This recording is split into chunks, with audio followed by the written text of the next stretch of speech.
Good evening, everyone, and welcome to this very special Spotlight event.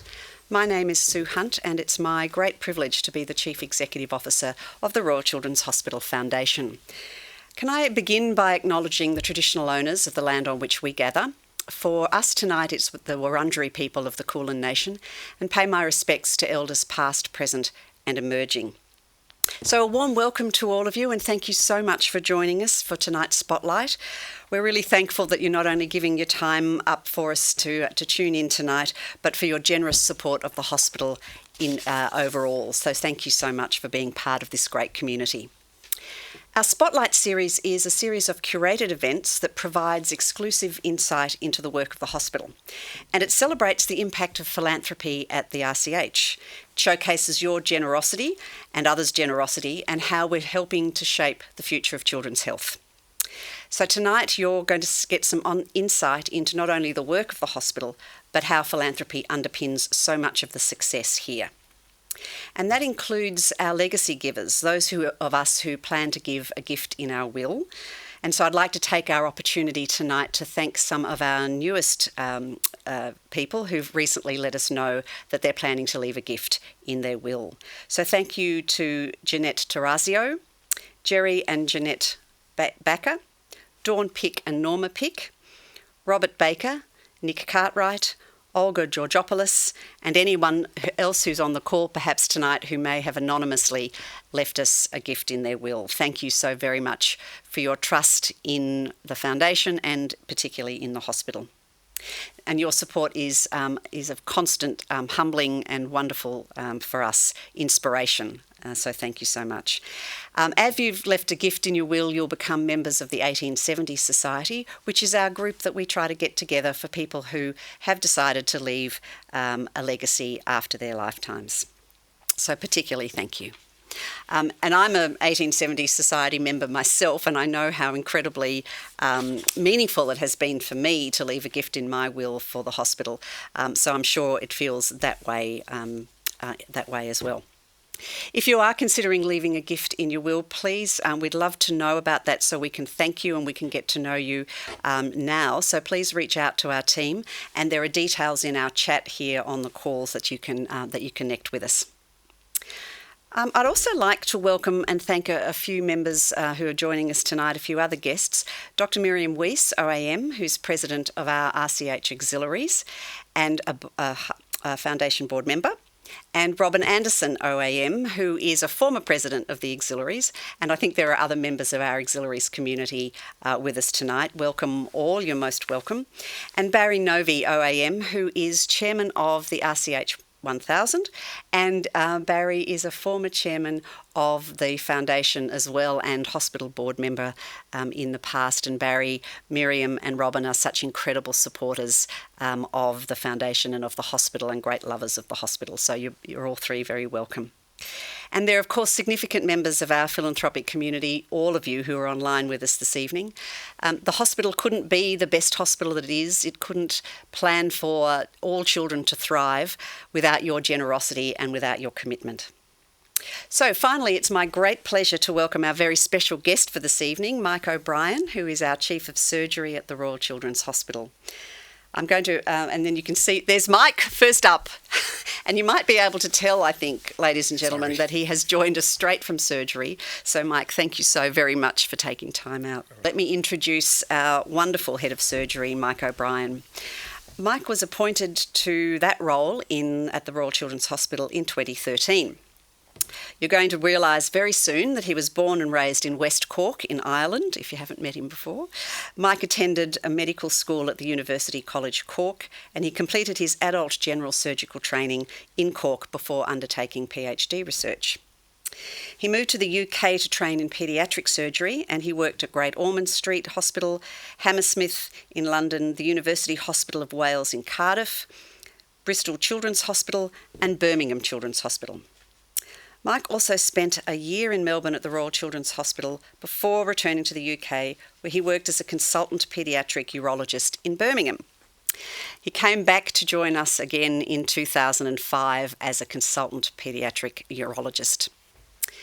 Mike holds clinical interest in genital anomalies and functional bladder issues and has been head of Department of Urology since 2009. And then he stepped into the role of Chief of Surgery. So in addition to his clinical work, Mike has sat on the Hospital Research Ethics Committee for more than 10 years, and he is an active educator. And of course, as Chief of Surgery, he's on the Royal Children's Hospital executive team and a great leader on campus. So thank you so much for being here with us, Mike, and over to you. My pleasure. Thank you, Sue.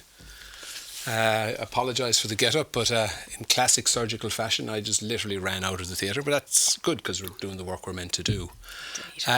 The brief that I received was to say a little bit about me, and Sue did most of that, so I'll try and add some nuance to it, and then to speak about philanthropy in surgery, and I'll come to that in a minute. As Sue says, I grew up in West Cork. This is a picture of a place called Drumbaigstone Circle, which is a 3,500-year-old circle, which was probably about 5 miles from where I was born and raised.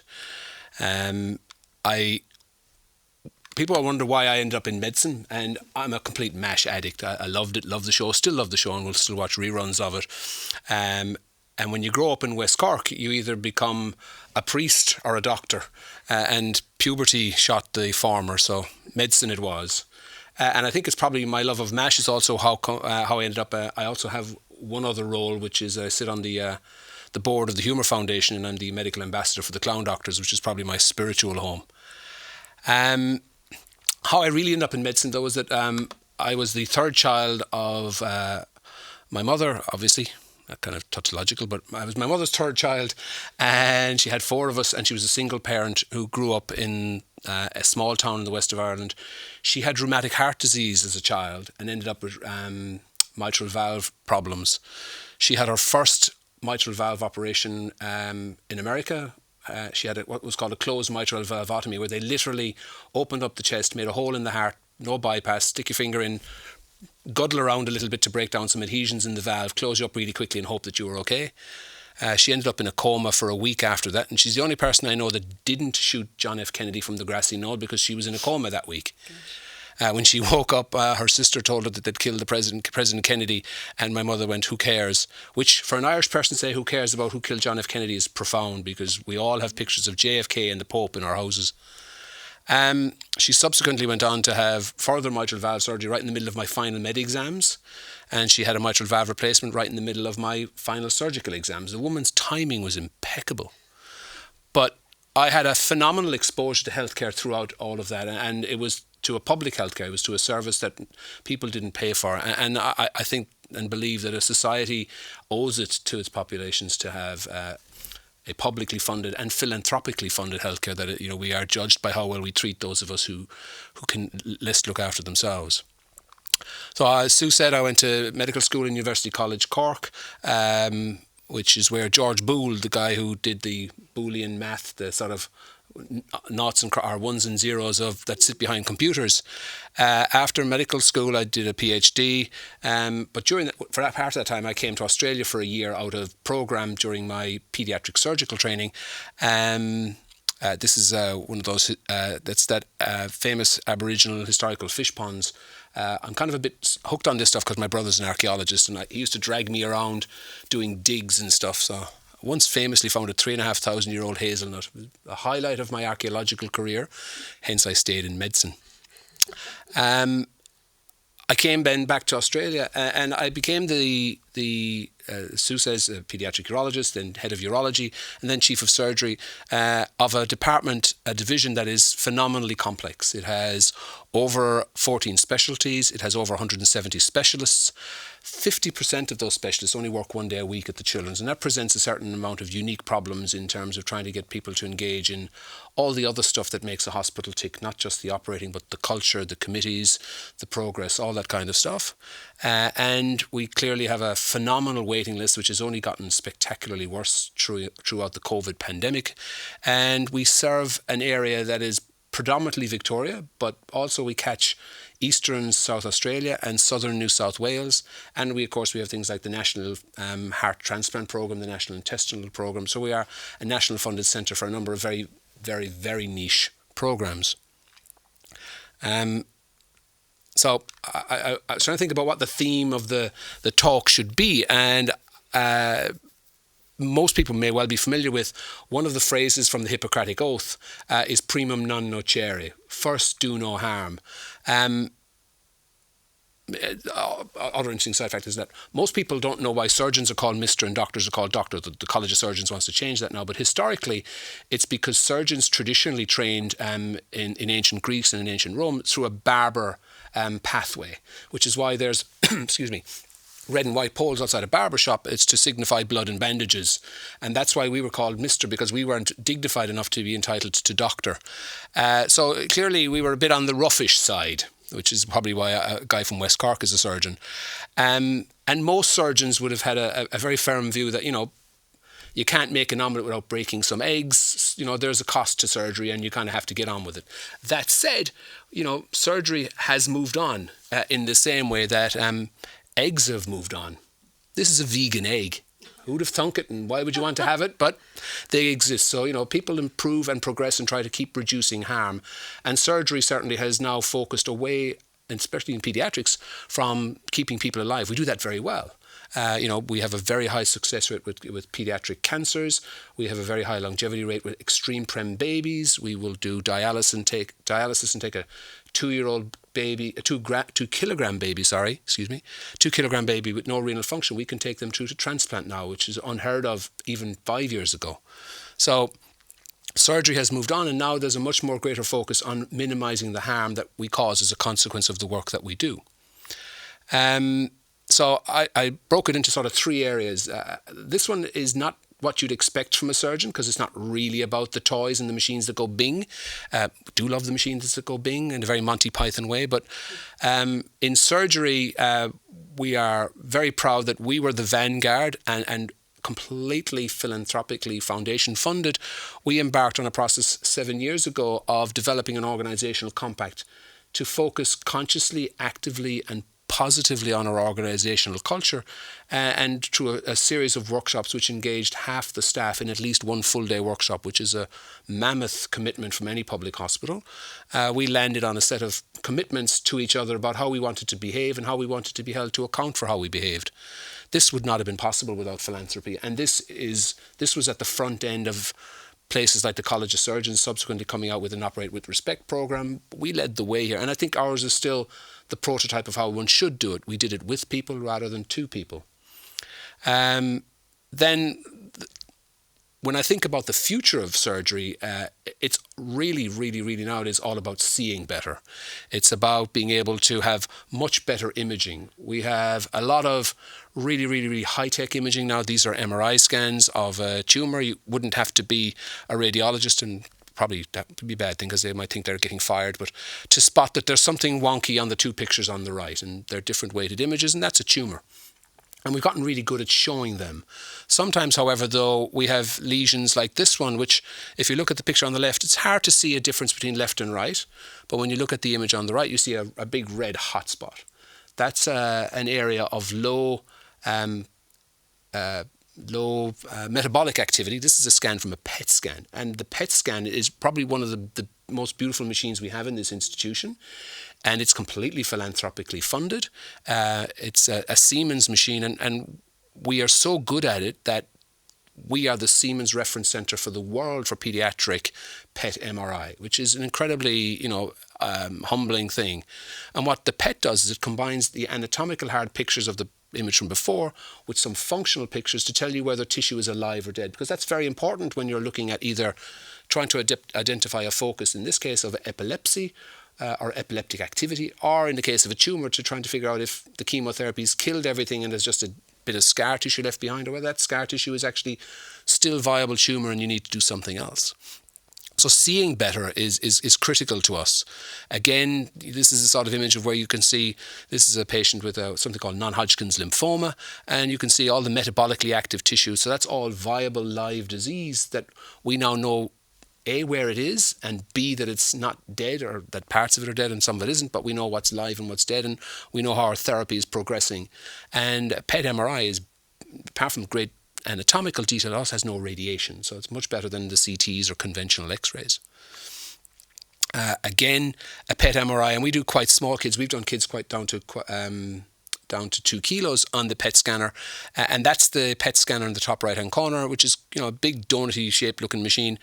The thing on the bottom that looks like the skeleton of a spider is something called a coil. And many people who have never had an MRI don't know what a coil is, but you have to have all of this as part of the kit. So a lot of our, the vast majority of our MRI scans have to happen under general anaesthesia, unlike the adult system, because, again, you couldn't have a 4-year-old lying underneath that white skeletal spider in a machine that goes tick, tick, tick very loudly.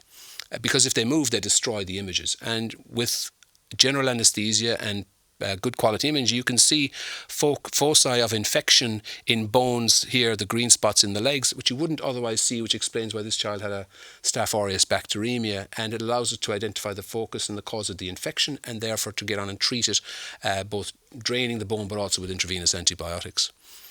One of the reasons that the need for general anaesthesia is so important is because of the need for general anaesthesia, we can only put through half as many patients on a day on our MRI compared to an adult MRI scanner, which makes our MRI and our PET MRI not financially viable by the current government funding model. So we rely on philanthropy to support that, as well as the equipment. We rely on it to support the actual procedures, and that's not necessarily what people think that we should be doing. But the reality is that if we don't have the images, and we don't get these kind of treatment outcomes.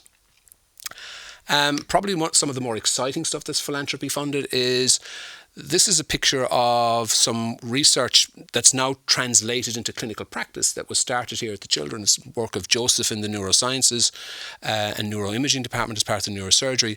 The yellowy, brownish, mustardy looking blob is the lesion. The green looks like those Vileda super mops. The green, the blue and the purple are the tracks of pathways within the brain that have to do with speech or motor function or hearing.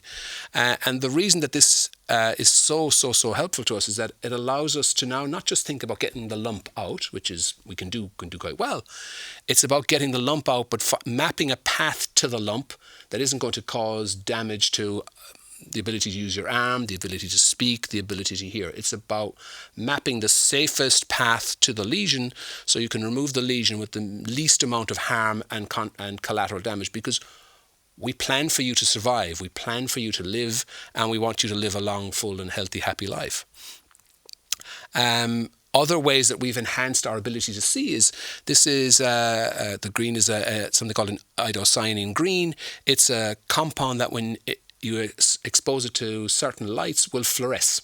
So if you want to look to decide what parts of the liver to remove, because they're the part with the hepatoblastoma or the tumour in the liver, but you would want to keep the healthy part of the liver because you need your liver, well then you inject idocyanine green, you subject it to some fluorescent light, and you just cut out the bit that fluoresces. Sometimes you cut out the bit that doesn't fluoresce, depending on what you're targeting with your fluorescent agent. But this is relatively new technology, and it's a massively advanced enhancement of minimally invasive surgery like laparoscopic or robotic surgery.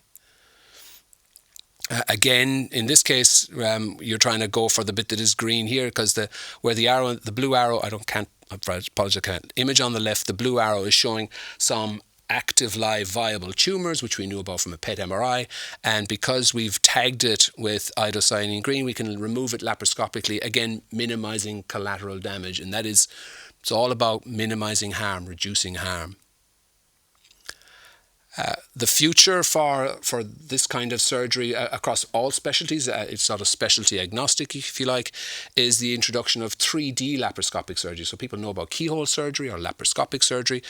By making it three-dimensional, you improve the haptic feedback, so it becomes safer, it becomes easier, it becomes slightly more ergonomic, but mainly becomes less of a strain.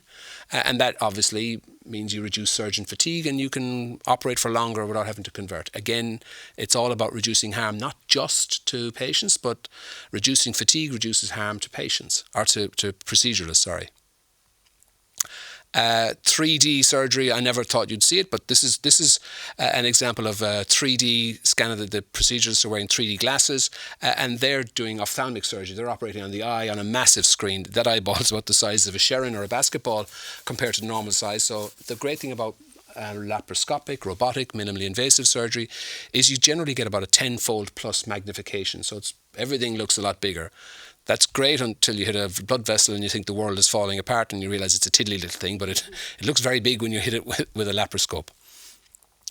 And again, the advantage of the 3D the 3D oculoplastic surgery stuff, which is from Heidelberg, Germany, not our Heidelberg, is that they can also get colour enhancement for depth, so they know how deep they are. So again, it's all about improving imaging, improving visualization to make safer surgery. Again, one of the things we need to be conscious of, and we are conscious of it with CT and X-rays, is that moving more and more away from radiation-based imaging to less toxic imaging, again, is about reducing the lifetime risk. There is a lifetime risk of malignancy with having CT scans, and with anything like medical imaging and radiation imaging in children, the risk is what's called a stochastic risk. So the longer you live after you've had it, the more the chances are that you're going to get a negative consequence of it. It's a bit like smoking. If you keep smoking, your risk becomes cumulative and it gets on longer. But if you stop, your risk disappears after a while, but not immediately.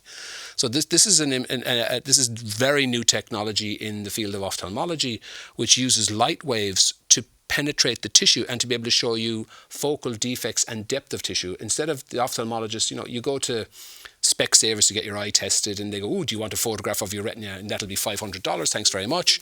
But they're only photographing the surface. They're only looking at the outside of your house. This technology now can look through and see whether you're a timber frame or whatever, a straw bale house. They'd look at the structure of the walls of your houses, which is very, again, cutting edge and minimal radiation, well, no radiation in this case. So again, all about reducing harm. And then finally, the machine that goes bing. So from a surgical perspective, probably the one that most people have heard about and think is the bee's knees, and isn't in a lot of, well, it's in no pediatric hospital in Australia yet, is the robot. And people have a mental image of what the robot looks like. This is what it actually looks like. So there's still a lot of people involved in a robot. But you have a console where the surgeon sits, which is the guy in the bottom on the right. And then you have a big arm with multiple arms from it that you need someone to dock and change the instruments to put the, for want of a better word, to put the scalpel or the scissors or the whatever into it. The beauty of the Da Vinci, or the robotic systems, the beauty of Da Vinci, because it started with, is that nowadays, the Da Vinci robot, if you get it, you often will get two consoles. And what that does is it allows the trainee surgeon to sit at the second console and to have a much better learning experience, and it shortens the learning curve for doing it. It's very hard. The operation I just did was partly laparoscopic, but was mainly open. It's very hard for the trainees to see down into the corner, the view that I get from my head, whereas with the robot, they get exactly the same view as the operating surgeon, and they can take over and learn much more quickly. So they become independent operators far more quickly. And that's a huge step forward in terms of getting more viable functioning years out of a very expensive trained product, if you think of how much it costs in taxes to train a surgeon. The problem, and the reason many pediatric hospitals haven't grasped them yet, is that they're big beasts of machines, and it's, to be doing a 10-kilogram baby beneath that thing is quite daunting. It scares most people. The beauty is that there are now ever-increasing systems with much smaller footprints. So the one on the left is the Da Vinci footprint. The one on the right is one that's come from Cambridge in the UK, and it's much smaller with more independently mobile arms, which means it's much easier to get access to the infant if there was a problem or there was a crisis, something needed to crash in a hurry. And like everything, as the technology moves on, it's also good to have a competitor in the market because it drives cost prices down. Other imaging that we have, and this is technology that we have had funding from the foundation for. This is something called the Brain Lab system. This is about surgical navigation. It's one thing to see where you need to go. It's another thing to know from the tractography where you shouldn't be going so you don't go off path. And then the last thing is to have a system to make sure you stay on track. And this system uses a frame and reference points on the head of the patient that is then used in a scouting scan, and then you use instruments and you literally follow the path that's on the screen. So you follow that tractography laid out roadmap, and you stay away from all the vital bits, and you do your business. We use this predominantly in neurosurgery, but increasingly we use it in orthopedic surgery for placing screws for things like scoliosis so that we don't harm the spine. This is a combination of the Brain system for navigation and the big ring thing is called an O-arm. It's a portable mobile CT scanner. So we now can do a CT scan in the theatre. We don't have to wake the patient up or keep the patient asleep and move them all the way down 4 floors to the radiology department with all the risks of transferring a patient. And again, this is all about making sure that we do the right thing, but we do the safe thing. There's heaps of other stuff, and I'm not going to go prattling on about them too much, but if you look really to where the future's coming, top left is a 3D printed cartilaginous ear for patients with microtia. So it's not 3D printed in plastic, it's 3D printed in cartilage cells, because skin won't grow on the top of a piece of plastic. It needs something with a blood supply beneath it. So you 3D print the ear, place it under the skin will still survive, and you end up with a very normal looking ear compared to what the child was grown with. Bottom left is something that we are doing increasingly more of, and these are called mega prostheses. If you're an orthopedic surgeon, you're never going to use a prosthesis anymore. You want the mega prosthesis. And these are the kind of prosthetics that we use in children who have long limb bone tumours, so patients who have sarcomas of their long limbs, and we want to keep the muscles so they keep their limbs, so they can keep their foot and their ankle, but we need to put something in place of the bone which we've removed, and now we have these mega prostheses which usually cross 2 joints. It's very atypical, the kind of your friend, your neighbour who's had a total hip replacement, it's 1 joint. These ones go across 2 joints and replace the entire long bone, and many of them in children also have to have a growing function to them. They don't grow, but you can crank them out a little bit like I suppose like a tripod in a camera. You can, not quite the same mechanism, but you can jack them out. The sperm in the ice cube is to remind me it's cold in the North Pole. It's to remind me that one of the things that we are focusing an awful lot now for people with oncology and with tumours is that they're now living, and with a very high success rate. A lot of oncology tumours have 90+% survival rates. But now we have to minimise the harm that we've caused them in treating them. We need to reduce the toxicity on their heart, because many of the chemotherapy drugs are toxic to the heart, but also the toxicity to their gonads, whether they be ovaries or testes. So we now have a very active, world-leading programme of oncofertility preservation, which is tailored to the age of the prepubertal boy. It's take a piece of your testis. A post-pubertal boy, it's here's a jar, go into that room there like a good lad. And for girls, it's take a piece of the ovary and store them. And some of this is cutting edge stuff, because there's not a lot of infants that have been conceived as a result of this technology, because we're at the front end of it. But that's an important place to be. I think coming a lot more in surgery, and we won't really know the full extent of it yet, will be things like wearables and patient monitoring. At the very bottom in the middle is a contact lens which has the ability to sense glucose in your tears. So it's a way of monitoring glucose. Everybody has seen friends who've got the little needle stuck in their arm. This is next gen technology that's going to come very soon. And that wearable stuff keeps creeping more and more into the surgical space as well. The bottom right is an image of a system using the Xbox Kinect. We developed something very similar to it upstairs in the MCRI, but this one basically creates an avatar of you and maps your range of motion of whatever limb you want to choose. In this case, it's an upper limb, so you can track, you can get people to do exercise, and you can track their performance to their exercise, so you can see how they're improving in relation to the recovery from their surgery that they've had. In the middle is to remind me that gene therapy is not traditionally expected to be a surgical thing, and it probably largely won't be, but it's important from a surgical perspective to be aware of it, because as we look more and more into bespoke, tailored gene medicine, we're really in a pickle from a surgical perspective, because these are going to be incredibly expensive therapies. I mean, we have a gene therapy now for spinal muscular atrophy, which is $1 million a patient. One injection, $1 million. That's not going to be covered by Bupa. And the reality is that, we've got 36 patients who would benefit from that. That $35 million is about 5% of our budget for a year. There's going to be a struggle in healthcare for providing that, because it's going to come from somewhere else until the government backs it up. to the right, the middle on the right, again, it's about harm reduction. This is what you can achieve when you start to use CO2 laser treatment for burn scars. And we see a lot of burns here. We're the level 1 trauma centre, so we see a lot of burns. And clearly scars and contractures, particularly like this one, which goes across a joint, not only are unsightly, but they also limit range of movement and function. And again, it's a cutting edge technology that our dermatology department have brought in and that we're using. Up at the top is something that's probably of interest to me. It's what's called a sentinel flap. So for departments like my own that do solid organ transfers, whether it be heart transplants, liver transplants, or intestine, or for, in my case, kidney transplants, one of the problems you have is knowing, is the kidney not functioning, is the organ not functioning well because it's being rejected, or is it just not functioning well because it needs a bit more time to get used to the new address? And we often have to take biopsies for that. So in the case of a kidney transplant, you stick a needle into the kidney, take a biopsy. It requires a general anaesthetic, but it also it has a risk of creating a significant abnormality called an AV fistula, which means you could lose the kidney. So it comes with a significant risk.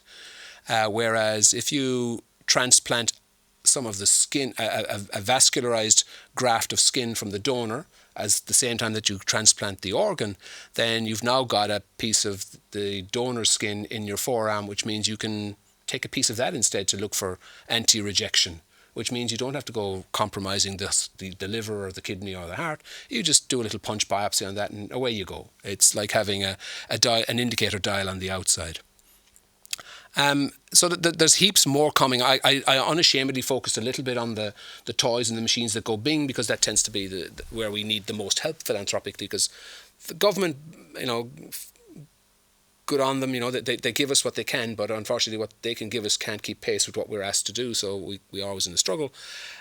When you combine the imaging and the robotics and the Web 2.0 and all the other stuff that I don't really understand, you can end up with a situation like this, which is no longer pie in the sky.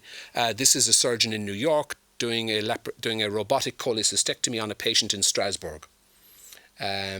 So the ability through telesurgery to have expertise available anywhere in the world is not that far away from us, and it means that I may finally be able to move to regional Victoria and still work, which would be cool. No other. I'll leave it hanging there for you. Mike, thank you so very much. Thank you so much, Mike. But it's really an insightful presentation. I loved the be better. See better and do better, and we'll come back to that, I'm sure. So thank you for those themes. So I'm sure we're going to have plenty of questions. I can see them coming in already, ladies and gentlemen. Please type them in the chat function, and we will get to questions in just one moment. Don't forget to select all attendees and panellists so that we can see them. But before we get to questions, no event that we do would be complete without both clinician or researcher and one of our patients. We wanted to show you a quick video about one of our cardiology patients, Noah. Noah was diagnosed with a complex condition called hyperplastic left heart syndrome in utero, and as I think Mike alluded to before, we're nationally funded centre for that area. So because of this condition, Noah needed heart surgery when he was just days old, and we wanted to share Noah's story with you, and we thank his family for letting us do that.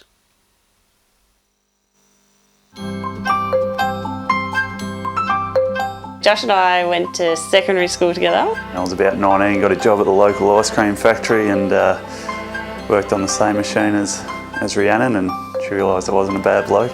Ended up being married. She was 21 and I was 22, and our daughter Tanisha came along. Perfect pregnancy, perfect labour, and then perfect baby. I'd spoken about we wanted sort of 3 kids and to have them straight away. So we tried again, and then we did have a miscarriage. They reckon Tanisha was pretty much like a miracle to happen. And then we had Noah, so 6 years later we were able to have another child. So we went into our 20-week scan, and he's just scanning away, and this is the feet, this is the head, does all that, and then he was quiet for a very long time. And Rhiannon and I sort of looked at each other and were wondering, is everything okay? And then I think he just said there's a bit of a problem with the heart. We went to see my doctor and she said hypoplastic left heart. There wasn't too many people we knew who had gone through this. Hypoplastic left heart is one of the more complex heart conditions that we deal with. And basically the left side of the heart hasn't formed properly. So most of us are born with two sides, a left and a right side. And in Noah's case, the entire left side of the heart hadn't formed. So he delivered at the Women's Hospital and then fairly quickly was brought across to our intensive care unit at the Children's, and then went for his first operation at a few days of life. We had our little boy, Noah. We both got a hold and then they said, do you mind if we take him because he looks a bit blue? Pretty much had to hand him over and leave him in the hands of all the doctors. You're not meant to give birth and then not have your baby there. Yeah, so it's just hard not knowing what's going on. You see him wheeled off, you've just got no power, you've got no control over anything. Could be the last time we're ever going to see.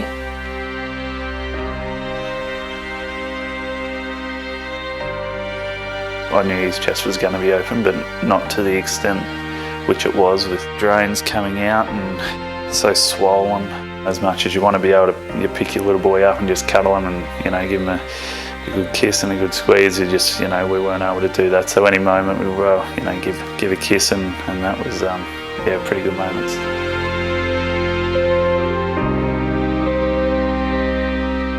Utmost respect for all the nurses, the doctors. Our cardiologist has been brilliant. Bryn, our surgeon, Eves, is like just magic. Nothing in the world you could give to him, like to thank him.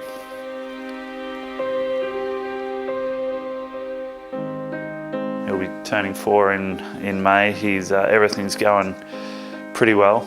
So he's had 3 open heart surgeries, catheter procedures through his time. He's had stents and shunt put in just to keep him ticking over.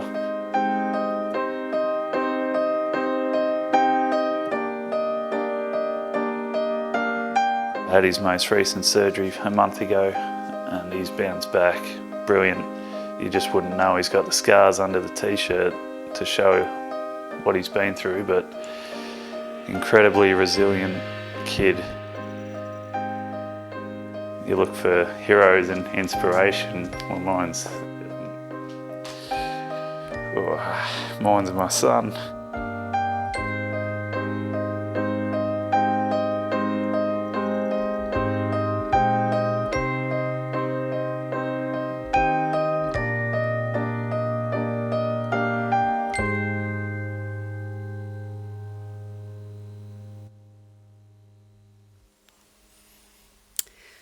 What an amazing video. I think you can agree, ladies and gentlemen, you can see through there the amazing work that our skilled clinicians do for our littlest patients. And I think everyone can feel so connected to Noah's parents. He's now 7 years old, and from what I hear, he's doing very well. So, and you can see just how grateful the family is for the work of our incredible staff. So, my great pleasure to kick us off with for Q&A. So I'm sure you're dying to ask Mike questions. So thank you all. There's some questions there which I will come to in a minute, but I just wanted to take my right as the facilitator this afternoon and ask Mike a first question. It's a very easy one to get us going. What difference do you think philanthropy does make for the hospital, Mike?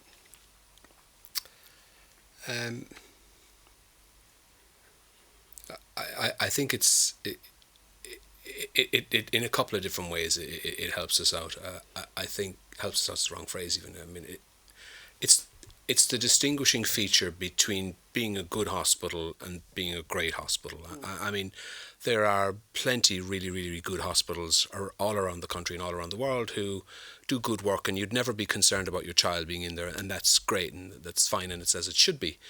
I think that we have greater aspirations than that, and I think that we deliver on that in many aspects. There's areas where we absolutely have to improve, but there's areas where we are at the front edge of the world in terms of leading the way, and that is on the back of philanthropy. Philanthropy, as it plays out in the precinct rather than, it's not just the hospital, it's also, we're blessed to have the foundation, the MCRI, the university and the hospital all on site and working collaboratively most of the time.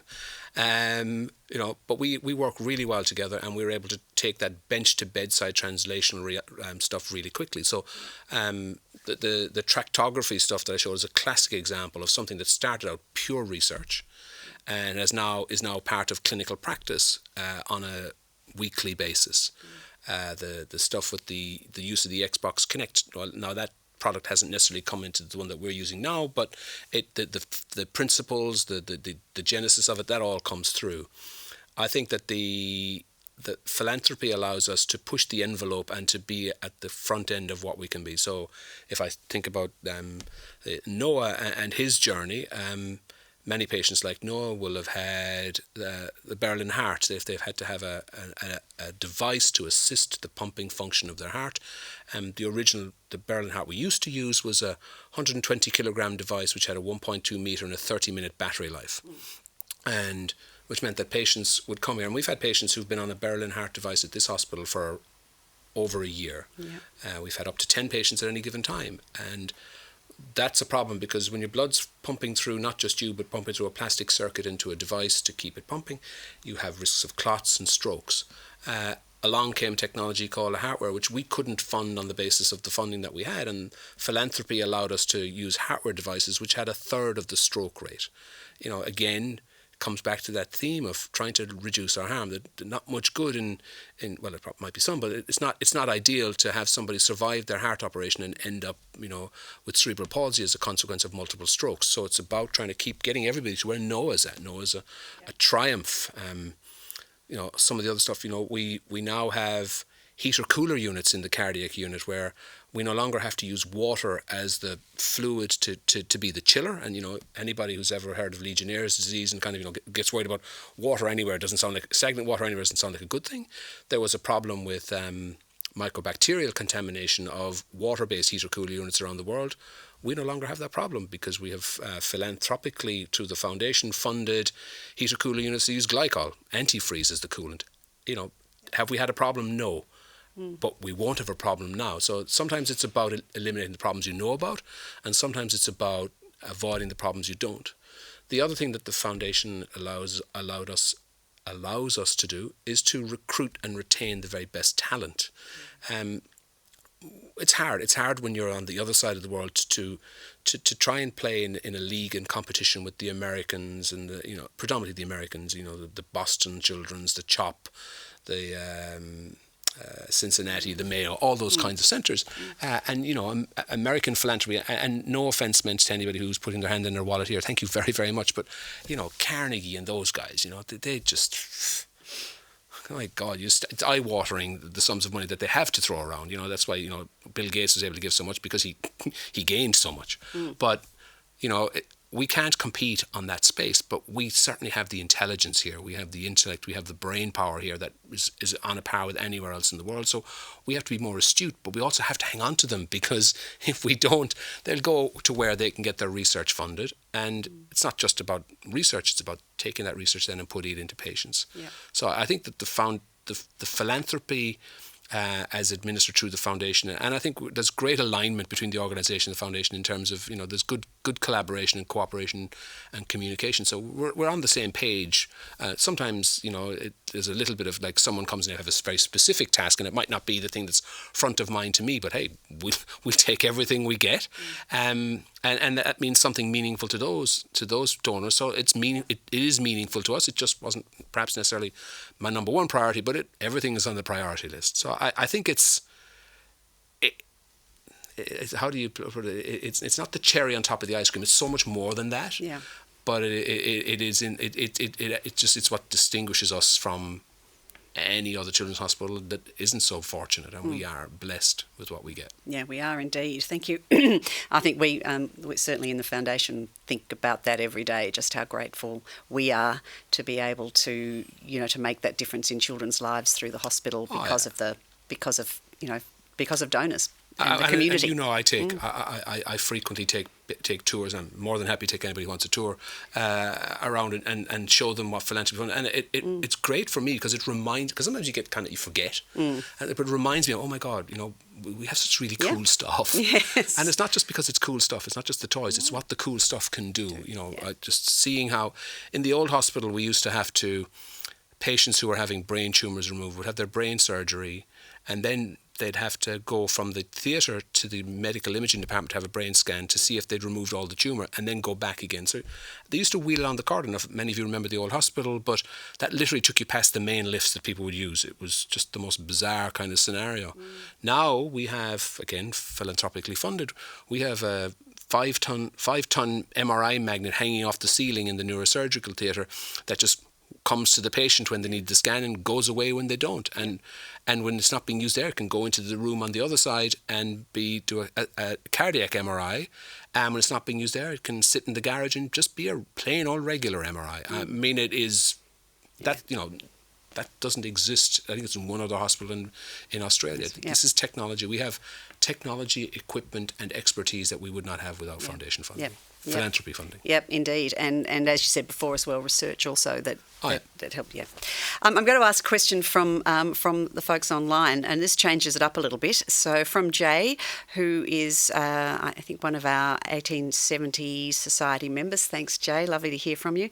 She asks, are there any surgeries that involve an animal organ donor to a child? And if so, are they successful? Or do we have enough human donors to supply relevant things for children? So animal organ donation is called xenografting. Not at the moment. It doesn't happen. There have been some experiments around it, but it hasn't really worked because of immunological non-compliance. It's a bit like, not everybody can give blood to everybody else, but it's even more complicated when you look at organ donation, in particular solid organ donation. But I think that if you look at the world and the way that organ transplantation is going, a 3D printed cartilaginous ear for a kid with microtia is easy. It's not a complicated structure. A heart is a complicated structure. So clearly you're not going to just grow a heart from a 3D printer. But if you also look at where gene technology is going and CRISPR technology and the ability to splice human genes into animals to create genetic models of disease, then it won't be terribly long before we are able to, probably terribly long in this field of science, maybe 20 years, being able to grow a kidney on demand in a genetically modified animal for a particular donor. That said, some of the work that's happening in this institution in the lab upstairs with Melissa Little's group is in the MCRI, they are trying to grow small kidneys, micro kidneys in tissue culture. They're not growing them with a view to transplantation. They're growing them with a view really to just testing the pharmacodynamics and the pharmacokinetics of drugs. But that's the kind of way it goes. With regard to organ donation, one of the issues we have with organ donation in Australia is it's the opt-in rather than opt-out. And we know that where you have countries where there is an opt-out policy, so when you get your driver's license, you tick a box that says, I am not an organ donor, rather than you tick a box that says I am an organ donor. We know that organ donation rates are at least 8 to 9-fold higher, which gives you far, far, far more organs. So yes, we have fewer organs than we would like, and that causes a problem for us. So which is why we end up sometimes with children on not necessarily Noah, but with conditions similar to Noah, on the ward for up to a year, waiting for a suitable heart to come along for transplantation. With heart, obviously, it's always going to be a deceased donor. It's always going to be an organ for someone who passed away, sadly. But with livers, increasingly people can donate part of the liver. It's more complicated surgery. It's more risky for the donor. With kidneys, it's much simpler to give away one of your kidneys to your family member, provided that you're healthy enough and provided that as a woman you've decided you're not going to have any more children. And so we get probably about 2/3 of it. We do upwards of 12 kidney transplants a year. 2/3 of them will be what are called living related, so the kidney will come from a usually from a relative, occasionally from a friend, and a third will be what are called deceased or cadaveric donors. The beauty of the Australian system, well, one of the challenges of the Australian system is the complexity of distance, because we'll often get told, our last kidney transplant, if you like, the kidney was coming from Perth, which is not great for us because it usually means it comes late at night. So the last kidney transplant last week started at 10 a.m. and finished at 4:30 in the morning. Sorry, 10 p.m. and finished at 4:30 in the morning, which is hard to back up a following day. Yeah. We do have a program in Australia of what's called paired kidney exchange. So there are some people whose kidney condition prohibits getting a kidney from a parent because of genetic susceptibility to the reason that the kidney failed in the first place. But there's nothing to stop that parent donating their kidney to someone else.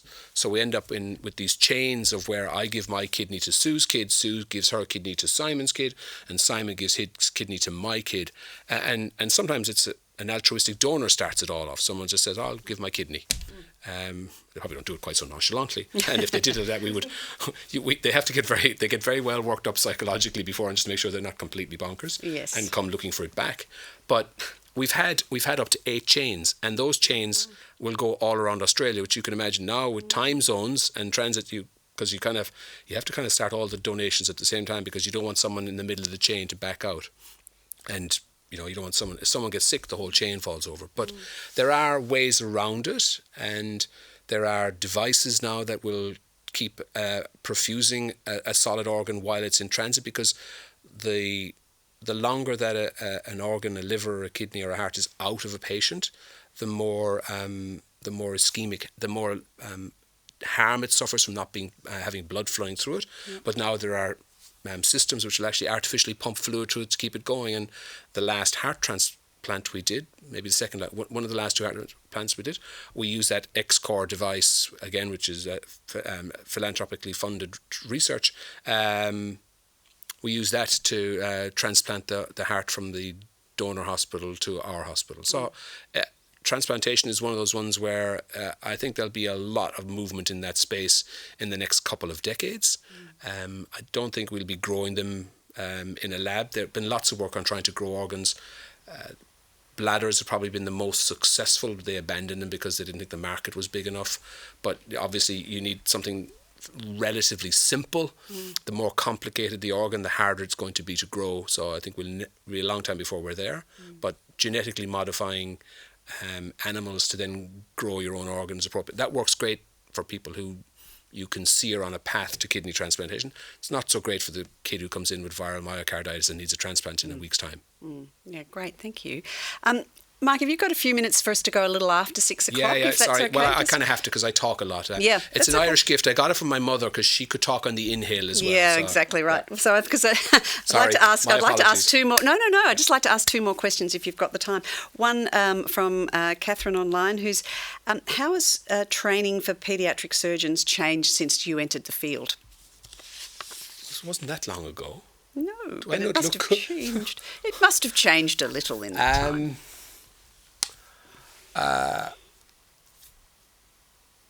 It's changed in terms of volume of just the sheer kind of hard work kind of side. I don't want to diminish the current one, but when I were a lad, I would go to work on Friday morning and I would stay at work until Monday evening, and I would do an 80+ hour shift, and then you'd be back at work the following Tuesday morning, and you'd keep on doing that. So we used to work a 1 and 3, and there was no such thing as safe hours or working time directives, and you'd be, I mean, the kind of twitch you get when you're about to fall asleep. You're sitting beside and your partner's leg kicks out or something. It's called a hypnagogic twitch.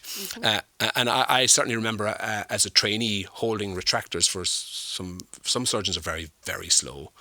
I used to hold him for a guy who we used to say that he was in danger of having his hand caught in the healing process. He was so slow. But I would twitch during his operations. Not good. So I think there's an immense amount of awareness now of the need to look after the trainees in terms of their physical safety, not having people driving home after an 84-hour shift. Yeah. Also their mental safety and their mental well-being. There's a lot more awareness now that you get much further with a spoonful of sugar than with a sort of heartbreak ridge, break them down and build them up. A lot of, when I was training, a lot of the thought around surgery was that you had to put them in the pressure cooker, and if they couldn't hack the pressure, then they were out of the system. And that's recognised now as perhaps not the best way, and it doesn't necessarily train for the best people, because then they just perpetuate that. And that's why we've spent so much work now working on culture, and the colleges are aware of that. Yeah. I think technology now, like I showed you with the Da Vinci robot, there's now much better opportunity for higher fidelity simulation than there was when I was a trainee. I remember the first peritoneal dialysis catheter that I put in, the consultant did a drawing. Chatham House rules, by the way. It wasn't in Australia, so it's okay. Did a drawing of where the PD catheter should go and pinned it to the back of the nurse who wasn't scrubbed and was running around the theatre catching stuff. And every now and again, when I needed a reference point because I was on my own, she'd turn around and go, okay. so we used to say that surgery used to be see one, do one. We skipped the seeing and went straight to the doing. When I was 3 years out of college, you'd be told to get on with the hemicolectomy for colon cancer in the middle of the night. And nowadays, I barely let our trainees do anything without me being in the room kind of watching. The volume has gone down because there are more trainees to deal with the hours, but I think that the oversight, the supervision and the discussion has gone up. So I think it's gained a richness, it's lost a volume, but I think that's probably all much, much, much better. Yeah. Oddly enough, despite everything the college does, no matter how people try to shorten training and tweak training, people still have an internal clock that lets them know nobody feels ready to be a consultant until they're about 36 to 38 anyway, because they keep doing fellowship. So people have still a very good sense of when they feel safe enough to be allowed to take the training wheels off. And that's, it's interesting how the time to consultanthood still hasn't changed, which is interesting. Yeah. Thank you. And one final question, which is from me, which I always like to ask, and just imagine, Mike, if a donor came along and said, I've got $1 million, Mr. O'Brien, how's that going to make a huge difference? What would you use the funds for? That telesurgery thing that I want in the Yarra Valley, so I don't have to come to work. Perfect, right. I think you could do so much with $1 million. The challenge when you're the chief of surgery is that you have to separate out from what you could do for your own specific individual patients. The individual mega prosthesis in a specific patient is life-changing for them, whereas a robot, for instance, a robot is life-changing for about 4 different specialties, and therefore all of the patients that those specialties therefore subsequently treat. And it's not just, things like the technology. It sounds like it's kind of a bit just like boys want remote control cars, but the technology does get people excited about a career in surgery, and it does make people want to kind of pursue it. And you need that. You need people coming in, young people coming in with a bit of, yay, I'm excited to do this, rather than, I couldn't think of what else to do, so I'll do this instead. Yeah, great. Thank you so much. I'm going to call time on our Spotlight event then this evening, ladies and gentlemen. Thank you so much again for joining us. If you were here in the room, I'd get you to give Mike a huge round of applause. So thanks again, Mike, for your time this evening and for sharing a little bit about surgery here at the RCH and the impact that philanthropy has been able to have. But it's, I think, most fantastic that we're able to hear firsthand from you just how fantastic surgery teams are working, how much they're doing, the impact they're having. I think we can see through what you were saying. Research is impacting in surgery, as well as the great equipment and as well as the kind of improving culture. So it's been really insightful and fantastic. And I think you've painted a great picture also about how our supporters' generosity really makes a difference. So thank you. Ladies and gentlemen, thank you again for being part of this evening. We are really grateful for having so many fantastic supporters.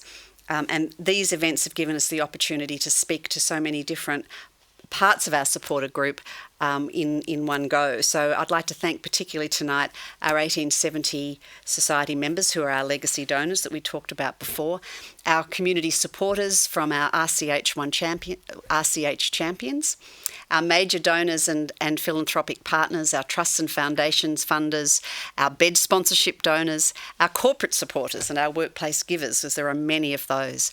We have regular monthly donors that we call our Children's Tree supporters. Thank you so much. We have members on the call from RCH 1000, which supports research, and I mentioned Barry Novi before, who's the chairman of that. Thank you so much for all of that. And of course, I mentioned Miriam and Robin Anderson before, our auxiliaries network, which is turning 100 years of support this year. We couldn't do what we do without every single one of those groups that I mentioned, but I think we're particularly celebrating our longest philanthropic partner, the auxiliaries, this year. So thank you for being on the call so very much. I think, as I've said this evening now, your support, whether it's a monthly gift, whether it's an institutional gift from a trust and foundation, whether it's fundraising in the hospital, because we're so thrilled our stalls are back with the auxiliaries, no matter what it is, you're having a huge impact on the vital role that the Children's Hospital plays in the future of our children's health, in what the research here at the hospital through the MCRI does, what leadership training can do through the University of Melbourne. You're impacting on all of those. You're impacting on the sickest of children, the most vulnerable children, and you saw that through Noah this evening as well. So I know that every single one of you on the call finds this incredibly meaningful, so we just want to keep showing you just how important you are to us. So thank you again. We look forward to seeing you soon. We look forward to seeing you in person. And of course, Mike's always there to take us on a tour. So thank you so much. Stay in touch with us. And once again, thank you for your commitment to the RCH. And I look forward to seeing you soon.